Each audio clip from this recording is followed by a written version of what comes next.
घरट तुभंगणार, घरट तुभंगणार.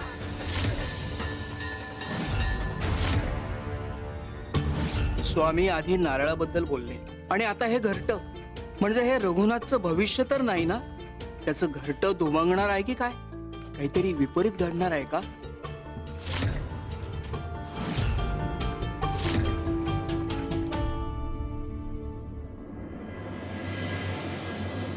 आई, आम्ही 4-8 दिवसात परत येऊ सोलापूरहून उपचार घेऊन.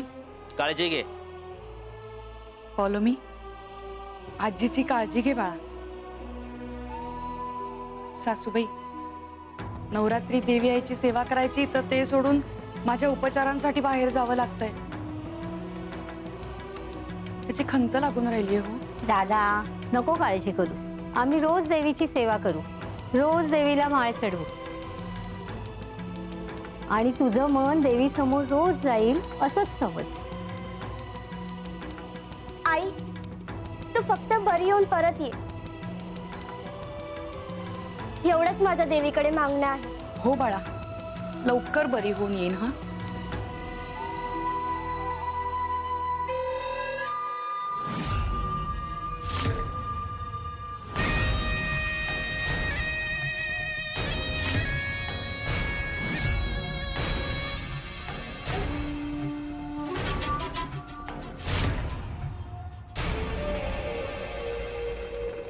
रघुनाथराव. अरे व्यंकटराव, नमस्कार. नमस्कार.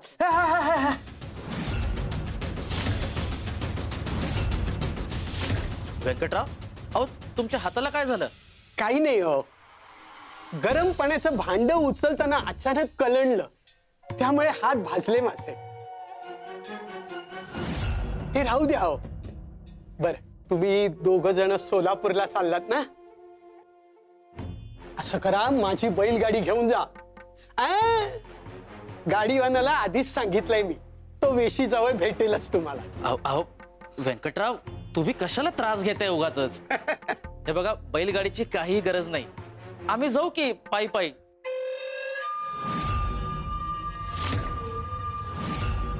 अहो, त्रास कसला रघुनाथराव? आणि मी काय कोणी परका आहे का? हे बघा, गावातले सगळे जण घरातल्या सारखेच आहेत, हो की नाही गोपिकाबाई?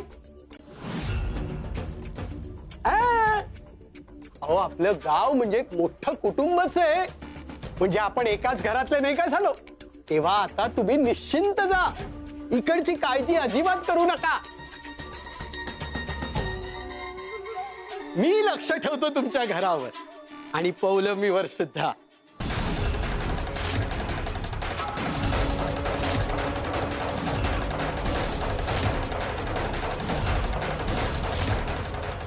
अहो, म्हणजे त्यांना काही हवं नकोय का ते बघतो मी. आणि हो, उपचार घेतल्याशिवाय परत येऊ नका हा. आणि जर का काही लागलं तर ताबडतोब निरोप धाडा मला.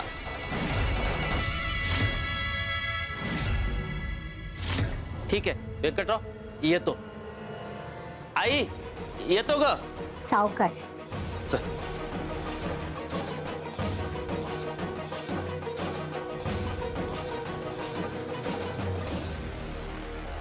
दिशा फरकटतीये, सुखाची वाट सोडून दुःखाच्या वाटेकडे चाललात.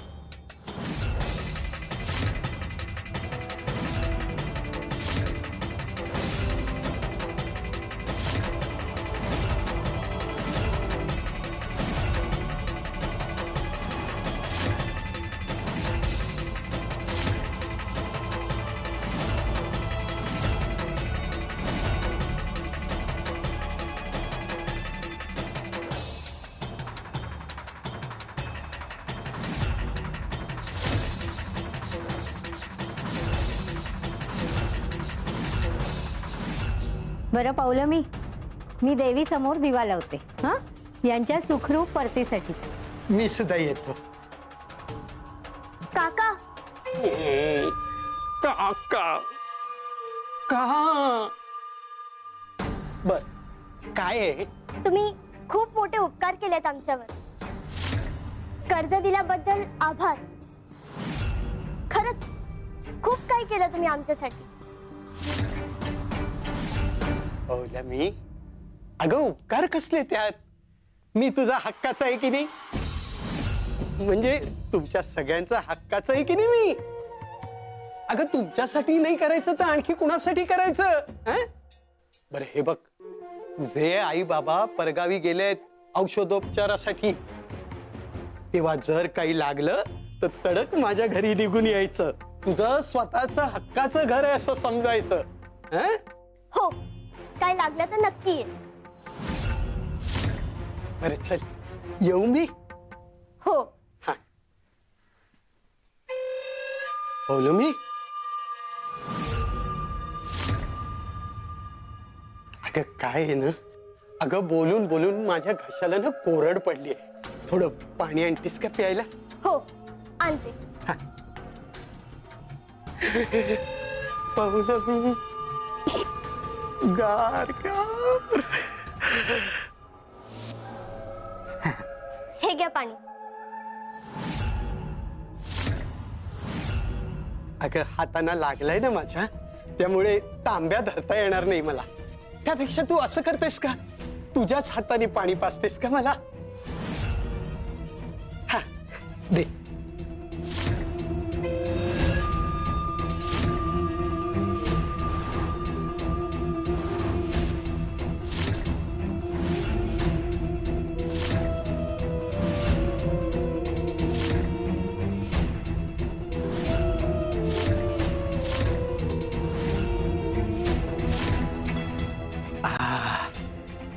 आता माझं मन थोडं तृप्त झालं. येते. हो, मीही येतो.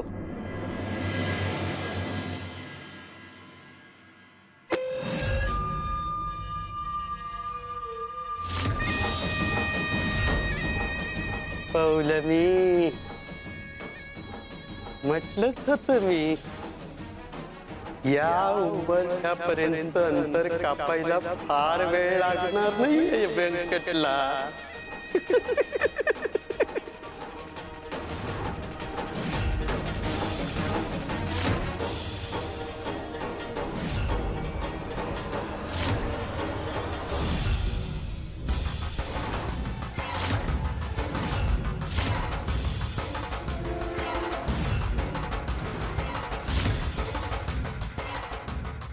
पौलवी,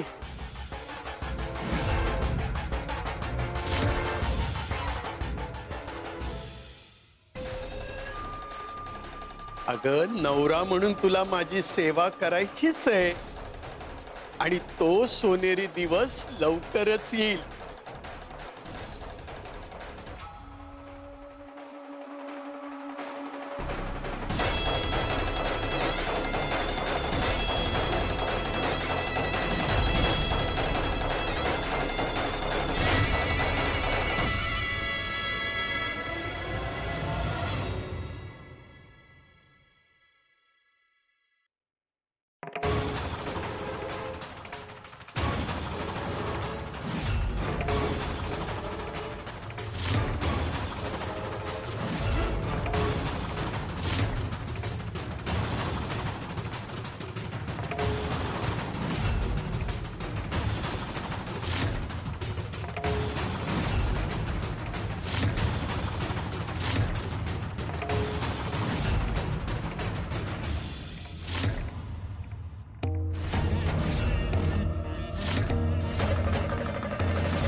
दिशा भरकटती है, दिशा भरकटती है.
हो गयाती, त्या सराफांच्या घरी चोरी झालीये म्हणे. काय? हो ना. अहो, हार चोरीला गेलाय. माणूस असा लोभात अडकला ना, तो असा चुकीच्या मार्गाला जातो. खरं आहे तुमचं.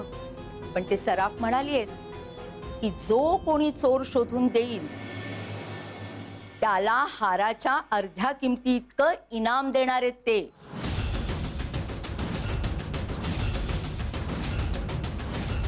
काय? सराफाकडे चोरी झाली, हार चोरीला गेला. गावात नवीन चोर आला आणि आम्हाला याबद्दल कळलंही नाही. वेड्याच आहे तो चोर. आमच्याशी हातपळवणी केली असती ना, तर याहूनही मोठा हात कसा मारायचा हे आम्ही शिकवलं असतं त्याला. काय आहे, दोघांचाही फायदा झाला असता. असो, हार दुसऱ्या कोणाला मिळायच्या आधी तो हार आम्ही शोधून काढतो. माई, अहो एवढं मोठं इनाम असेल तर गावातले प्रत्येक जण चोर शोधायला जातील. अगदी बरोबर आहे गयाती तुमचं. पण काय माहिती आता कोण असेल चोर आणि काय असेल. चला आपण जाऊया. इनाम मिळणार असेल तर आम्हीच शोधतो त्या चोराला आणि चोराकडनं हार घेऊन सराफाला परत देतो आणि अर्ध इनाम घेतो. वा कपिल आहे.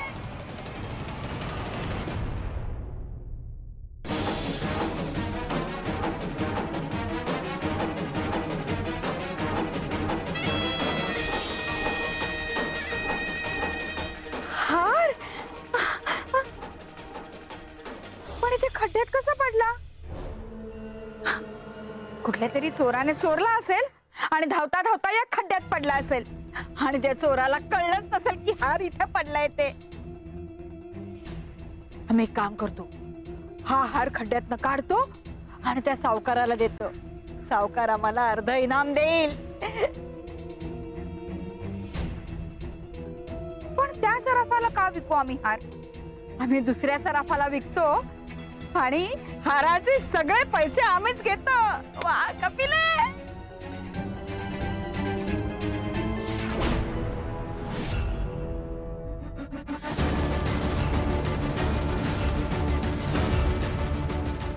दगड, हत्ता तर हार होता इथे.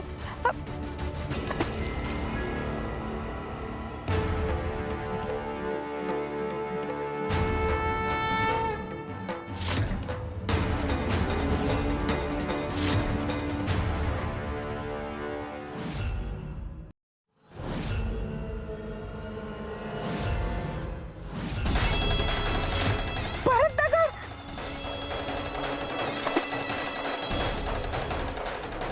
इथे आहे हो.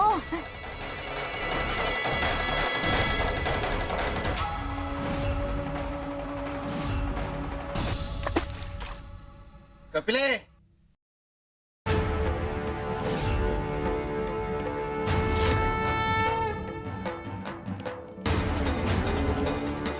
कपिले, तुला मानसिक उपचाराची गरज आहे. म्हणजे मी वेडी आहे असं म्हणायचंय का तुम्हाला?